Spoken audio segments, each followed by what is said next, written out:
Olá, tudo bem? Meu nome é Marielle, eu sou psicopedagoga e neuropsicopedagoga. Hoje a gente vai começar, então, a falar sobre os blocos lógicos, sobre a importância do raciocínio e com o uso dos blocos lógicos. Nós vamos usar os blocos para observar os aspectos desse raciocínio e tudo mais. E também, claro, obviamente, nós vamos ter um raciocínio voltado bastante para a ideia do raciocínio lógico. Tá bom? Eu vou compartilhar a tela aqui com vocês agora, do curso, para a gente estar conversando um pouquinho. Ótimo! Tudo bem? Vou ficar aqui do ladinho, aqui em cima, para não atrapalhar ninguém. Pronto, perfeito! Tudo bem? Então, vamos lá. Bom, a ideia aqui é falar sobre o que é necessário, o que a gente precisa para estimular o nosso raciocínio e quais são as estruturas desse raciocínio que a gente precisa, dessa base e tudo mais, para usar, então, e como recurso, como material, a gente vai usar os blocos lógicos. Eu gosto muito de trabalhar a ideia prática, a ideia com materiais, de mostrar o uso de materiais na prática, para que a gente não fique apenas preso na teoria. Como esse encontro ele está sendo online, né? Uma troca mais difícil, parece, de ter a prática. No entanto, nos links que eu coloco sempre para cadastrar, eu sempre libero alguns materiais para vocês estarem imprimindo, preparando esses materiais e usando eles enquanto eu vou explicando os conteúdos. Então, vamos começar. Primeira coisa que a gente precisa pensar é o que seria o raciocínio lógico. O que é esse raciocínio lógico? A gente vincula muito a ideia do raciocínio lógico com a ideia da matemática. E não está errado isso, e está muito certo, na verdade. Porque o raciocínio matemático, ele é um raciocínio lógico-matemático, já dizia Jean Piaget em todos os estudos dele, né? Mas a neurologia infantil também entende isso como mecanismos do nosso cérebro de pensar e solucionar conflitos. E é isso que eu sempre gosto de colocar, que o raciocínio, lógico, ele é muito mais do que as disciplinas de matemática que a gente aprender a fazer contas, tabuadas, enfim. Mas é solucionar conflitos, resolver essas questões. E claro, também por questões da matemática, né? Então, a gente vai aprender que o raciocínio lógico ele vai estar voltado para números, quantidades, proporções, espaço, operações, relações, tempo, geometria, estatística. Poxa, Marielle, mas tudo isso está voltado para a aprendizagem de matemática. Concordo. No entanto, quando a gente vai fazer, por exemplo, uma interpretação de texto, muitas vezes a gente precisa ter uma noção de relações de tempo, de grandezas, de começo, meio e fim, de preparar uma sequência lógica, e tudo isso são estruturas do nosso raciocínio, e, obviamente, do nosso raciocínio lógico.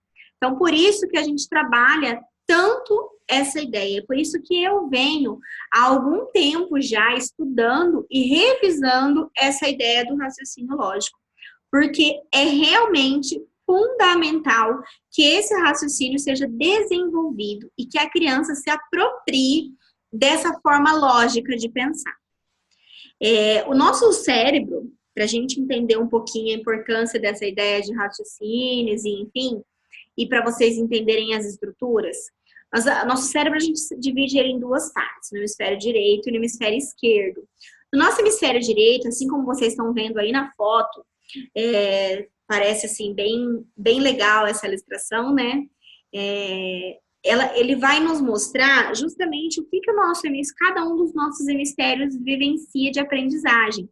Então, no hemisfério direito, a gente vivencia toda a aprendizagem de forma assistemática, de forma lúdica, de forma sem cobrança, sem dar nomes, sem cobrar regras, de uma forma tranquila. Então, é o brincar, é o experimentar, é o vivenciar, é toda essa parte.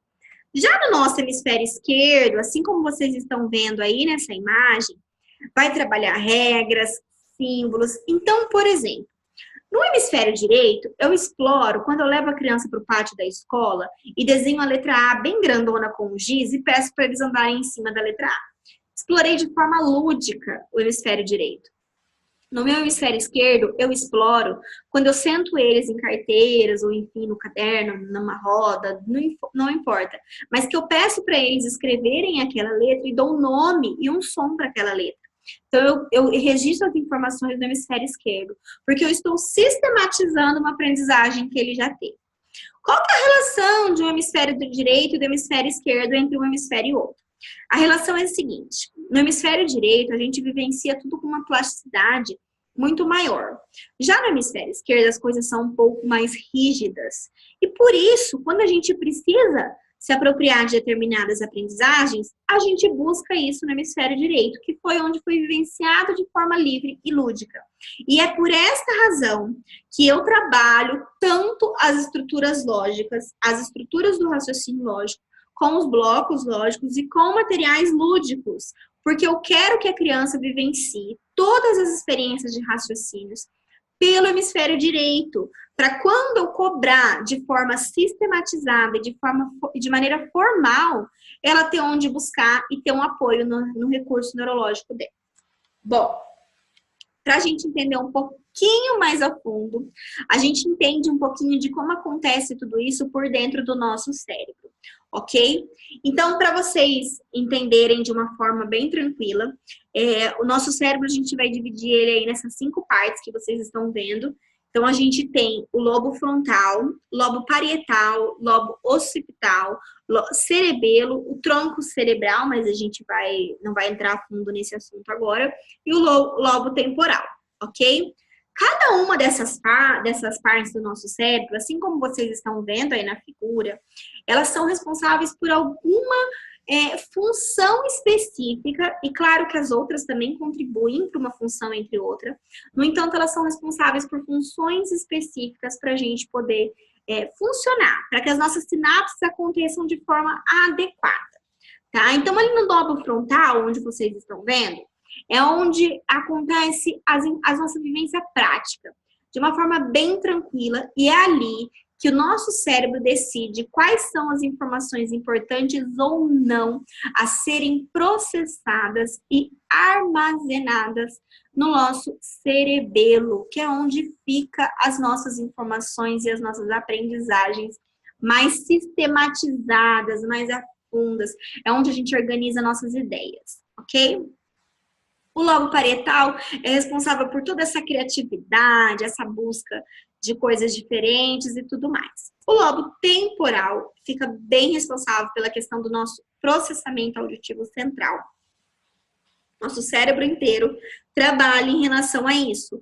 No entanto, é no lobo temporal que essa informação fica, a maior responsabilidade dele é trabalhar com esse processamento. Então, é o processamento das informações que vem de fora para dentro, ok? E o lobo occipital, ele é como se fosse uma visão geral daquilo que a gente vê.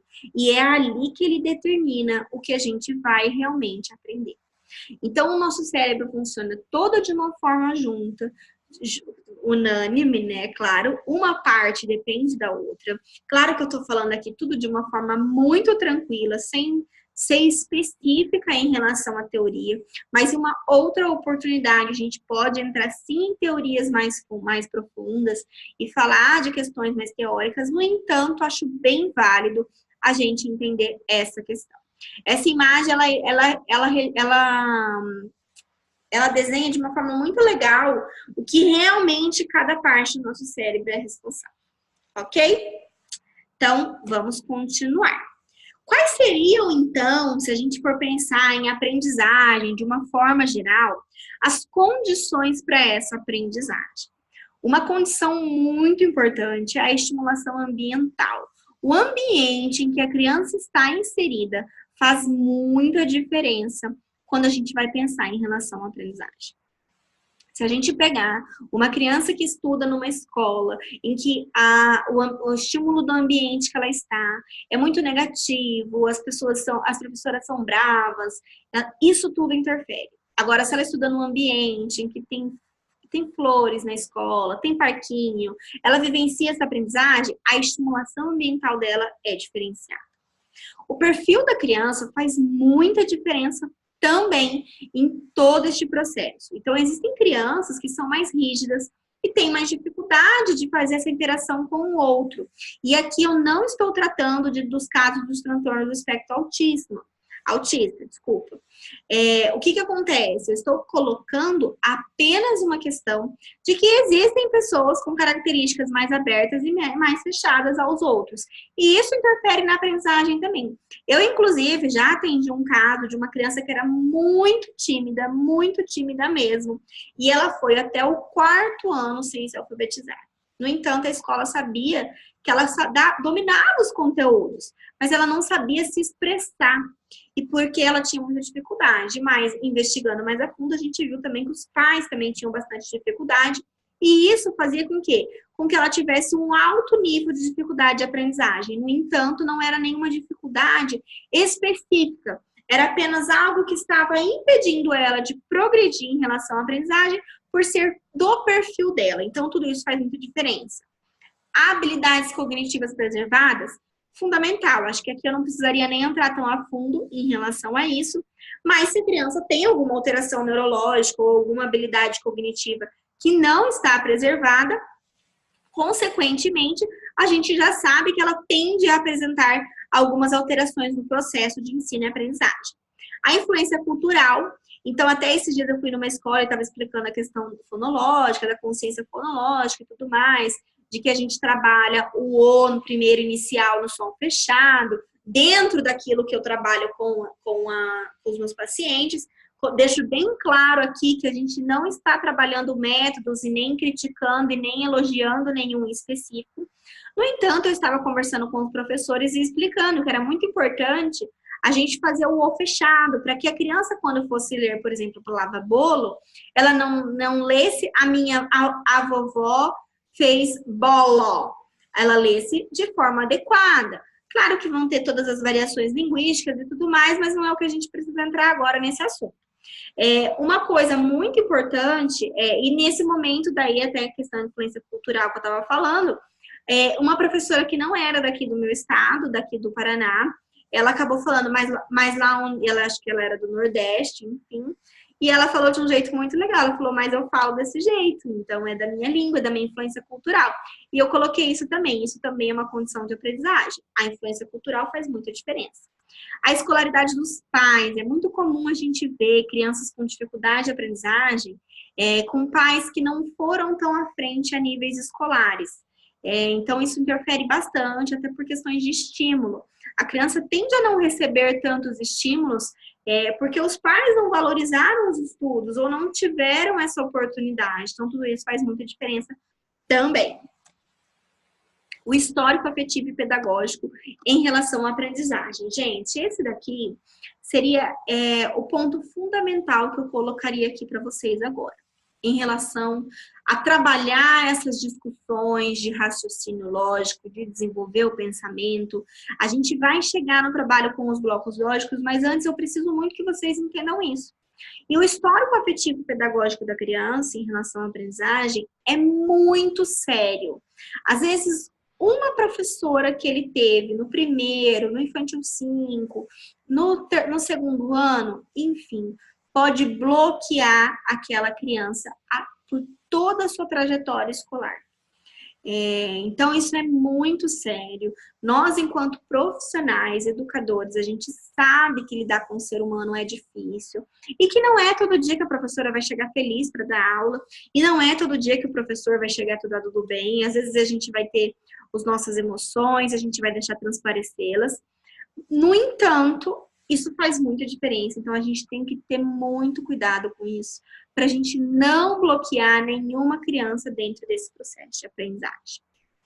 Vamos dar continuidade, e agora sim a gente entra na ideia das estruturas do raciocínio lógico. Quais são essas estruturas que são fundamentais a gente trabalhar dentro do raciocínio lógico? Bom, poderia pedir para parar agora, pegar um papel e anotar. São 7 estruturas. Será que vocês se lembram? Vamos passar uma a uma, só para a gente revisar e a gente vai trabalhar de uma forma mais ampla todas essas ideias da estrutura do raciocínio lógico. Então, a gente tem classificação, seriação, sequência lógica, correspondência termo a termo, conservação de quantidade, inclusão de classes e intersecção de classes. Sensacional, e certamente, se vocês são pedagogos ou trabalham na área da educação, já ouviram falar dessas estruturas. No entanto, a gente não valoriza elas e muitas vezes as crianças não conseguem se apropriar de todas essas estruturas. E as crianças estão lá no quarto, quinto ano com dificuldade. Mas quando a gente vai na base investigar, a criança está com falhas. E é quando a gente reconstrói essas falhas que a gente consegue chegar lá. Então, vamos pensar. Se a gente for olhar para a classificação, o que é classificação, gente? Nada mais do que classificar. Ok, mas pode ficar vago esse entendimento. Classificar, eu vou criar um critério para organizar aqueles meus objetos. Então, aqui, por exemplo, eu peguei várias peças coloridas e coloquei todas dentro de um único círculo. Mas agora eu quero separá-las. Então, eu vou separá-las em 2 grupos. E para separá-las em 2 grupos, eu vou ter que criar um critério. Eu posso criar um primeiro critério de separá-las. Todas as amarelas vão ficar juntas. E o que não for amarela vai ficar junto. Criei uma classificação. Se a gente fosse pensar, por exemplo, nos blocos lógicos, eu poderia criar uma classificação para deixar todas as amarelas e as não amarelas juntas, como eu fiz aqui. Ou posso pensar, eu vou deixar todos os retângulos juntos e as outras peças que não são retângulos juntas. Ou eu vou deixar todas as peças que têm pontas juntas e o que não tem ponta juntas. O critério que eu vou criar, as grossas, as finas, as grandes, pequenas, enfim, eu posso explorar bastante isso, a gente vai falar daqui a pouco. O critério que eu vou criar vai depender muito daquilo que você precisa trabalhar com as crianças. Agora, se a gente for pensar, por exemplo, seriação, e aqui eu tentei trazer um pouquinho dos blocos para vocês, vamos olhar lá. Eu posso criar um critério de organização. A maior peça que eu tenho de todas é o círculo grande e grosso. Mas a próxima que eu tenho é um círculo grande, mas ele é fino. Depois eu tenho um círculo pequeno grosso e um círculo pequeno fino. Eu crio várias seriações e várias ideias, enfim, eu posso trabalhar também com outros materiais para trabalhar essa ideia de seriação. A sequência lógica, então vamos ver lá, ó. Criei essa sequência lógica. Um triângulo, um retângulo e um círculo. Essa é a sequência lógica que eu criei. E agora, eu mostro para a criança que eu quero que ela continue essa sequência lógica. Depois do triângulo azul, vem um retângulo amarelo, que depois vem um círculo vermelho. E assim por diante, eu posso criar uma sequência infinita. Eu posso criar uma sequência só de cores, uma sequência só de formas. Mas eu brinco e eu trabalho a sequência lógica. Gente, isso não é, em hipótese alguma, conteúdo de educação infantil. Isso é conteúdo para ser trabalhado até o 5º ano. As crianças precisam desse estímulo no raciocínio, das estruturas do raciocínio do pensamento. Correspondência termo a termo. Óbvio, é só eu pegar e criar um critério e organizar. Exatamente. Então, é isso que a gente vai fazer. Criar um critério e organizar. Amarelo com amarelo, vermelho com vermelho e azul com azul. Correspondência termo a termo é fundamental, essencial para a aprendizagem dos alunos. Tá? Mais à frente, a gente vai ver que isso vai demandar, vai aparecer muito na hora que ele for organizar uma operação. Conservação de quantidade. Então, eu tenho uma quantidade X, eu mostro para o meu aluno, para o meu aluno, essa quantidade X, e eu modifico essa quantidade, a disposição dessa quantidade. E eu tenho que ver se ele realmente está conservando o raciocínio dele. Não, mas tem o mesmo tanto, porque você só mudou a posição. E isso daqui a gente vê claramente nas provas piagetianas. Aliás, todos esses raciocínios da estrutura a gente vê claramente nas provas piagetianas. E a gente tem esse daqui, que é a inclusão de classes, que apareceu depois do nome, mas é a inclusão de classes. Então, aqui, o que eu tenho dentro do círculo azul? Eu tenho triângulos verdes, ok. E dentro do círculo amarelo? Eu tenho triângulos que não são verdes, triângulos coloridos, ok. E dentro do vermelho, o que eu tenho? Mesmo eles sendo verdes e não verdes, eu tenho, todos eles são triângulos. Então, eles todos incluem dentro da mesma classe. A gente vai ter muito aquela ideia assim de a mamãe foi na feira, comprou 3 bananas e 2 maçãs. Quantas frutas ela comprou? Então, a gente trabalha muito em cima dessa ideia, ok?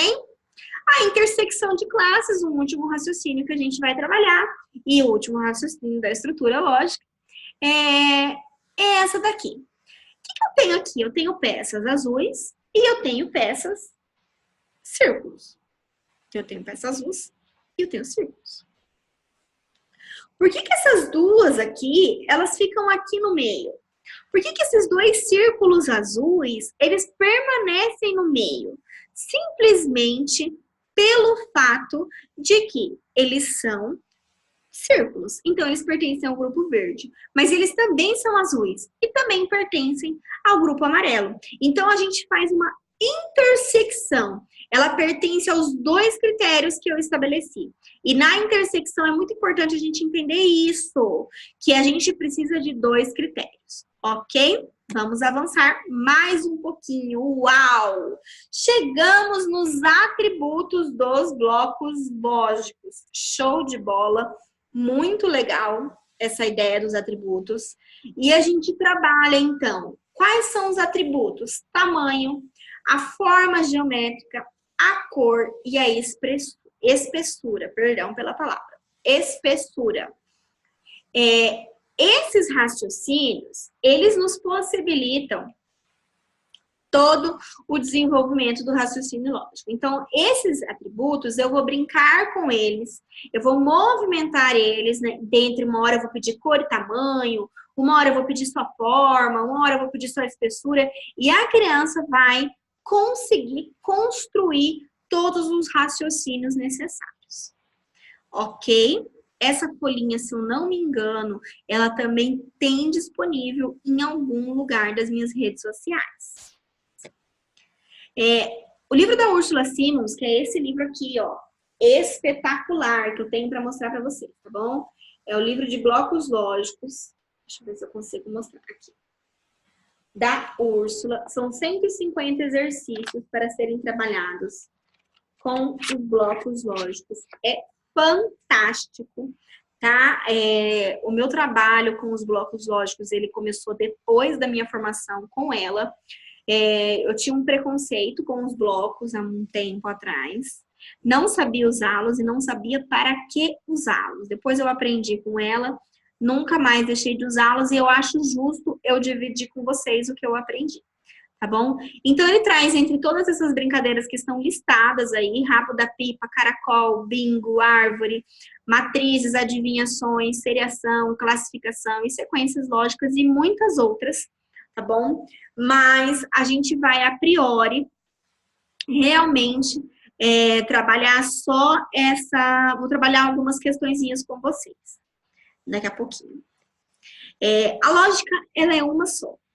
Tá bom? Uma vez que a gente desenvolve a lógica, a gente possibilita questionamentos, compreensão de textos, organização de ideias e elaboração de textos. E aqui, gente, eu não falei de matemática. Claro que eu acabei dando um exemplo ou outro dentro da matemática, mas é isso que é fundamental.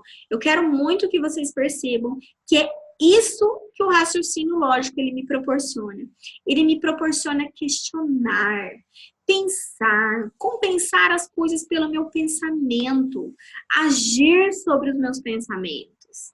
E é isso que a gente precisa desenvolver nas crianças, para desenvolver essa interpretação, elas conseguirem se comunicar e assim melhorando a aprendizagem de uma forma geral. A articulação de ideias também é muito importante. E agora é a vez de vocês. Vamos lá que eu vou compartilhar uma outra tela aqui com vocês. Isso, deixa eu só ir aqui, peraí. Nós vamos conversar sobre isso. Peraí. Assim que eu conseguir, né? Sempre tem aquela dificuldade que a gente tem, né? Aí, consegui. E aqui agora a gente vai ver essa questão aqui. Tá todo mundo me vendo? Deixa eu ver se eu consigo diminuir isso daqui. Perfeito. Vou colocar eu para cá também. Bom. Então, agora, só para vocês entenderem. Ah, acho que dá para... Perfeito. Ficou bem melhor agora. Apesar de que não tá, né? A gente não entende. Olha lá. Ok. Então, vamos lá. Esse daqui é um arquivo para você imprimir e você vai formar esses dados aqui, tá bom? São 4 dados que vocês vão imprimir. Claro que esse daqui é de EVA e tudo mais. Se vocês conseguirem construir no EVA, show de bola, tá bom? No entanto, se não conseguirem também, está tudo bem. Vocês podem imprimir no papel. Vocês podem ampliar esse tamanho, tá? E podem estar confeccionando e pedindo para imprimir na cartolina, num papelzinho 180 gramas, para poder ficar um pouquinho mais grosso e um pouquinho mais firme.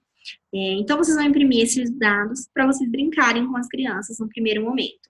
Então, a gente vai brincar, joga o dado para cima e quem tiver aquela peça ganha. Divide as peças para as crianças e ganha. Ou vocês vão jogar o dado para cima e pedir para a criança buscar na caixa de blocos lógicos a peça que ela sortear.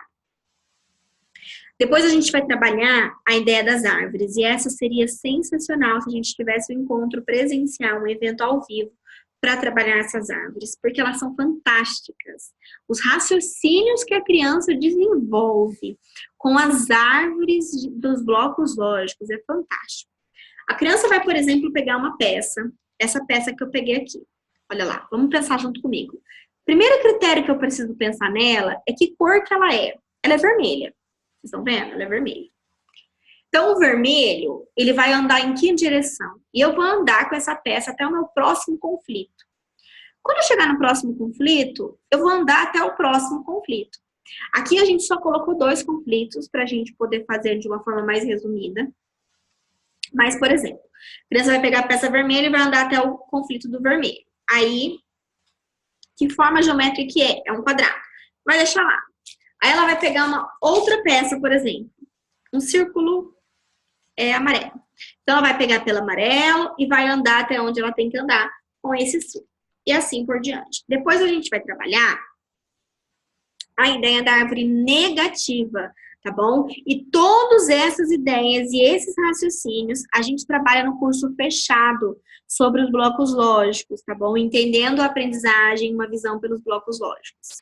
A gente trabalha todas essas ideias no curso fechado, que a gente vai ter aí abertas as inscrições por um tempo, aí daqui a uns dias. Então, essas ideias das árvores e tudo mais, a gente vai trabalhar de forma bem específica nesse curso fechado.